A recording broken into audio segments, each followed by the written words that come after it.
et bienvenue sur l'EMC Web TV pour cette nouvelle édition de la vidéo news du tourisme international. Le Club Med à la conquête de la Chine. Le Club Med revendique déjà plus de 20 000 clients chinois, mais la société de tourisme veut passer à la vitesse supérieure. Objectif, plus de 200 000 en 2015, ce qui en ferait le deuxième marché derrière la France. Car le marché chinois fait rêver les industriels du tourisme. Il devrait tripler en 10 ans. Les touristes chinois disposent en outre d'une enveloppe très confortable pour leurs vacances. Le nombre de clients chinois a augmenté de 24% l'an dernier et ils ont payé un prix de séjour qui est supérieur à nos clients français ou américains. Il y a une immense envie de vacances, de voyages et de tourisme en Chine. Il y a eu l'an dernier 1,7 milliard de voyages internes en Chine. Tourisme de luxe, la fin des années bling-bling. Cannes. Les industries du tourisme de luxe, dont le congrès international s'est achevé jeudi à Cannes, espèrent retrouver le chemin de la croissance en 2010 en mettant l'accent sur l'authenticité aux dépens de l'ostentation. Après des années d'excès, les clients demandent désormais de l'authenticité, nouveau mot-clé du secteur. C'est la fin du bling-bling. Les gens recherchent une expérience de qualité couplée à un sentiment d'espace.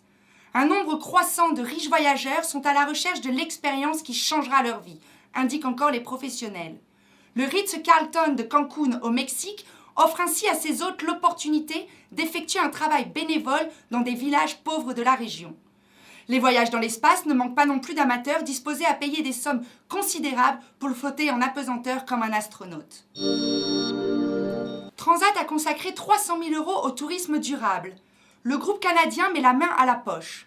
Depuis la création en 2007 de son programme en faveur d'un tourisme durable, Transat a appuyé 12 projets dans 8 pays.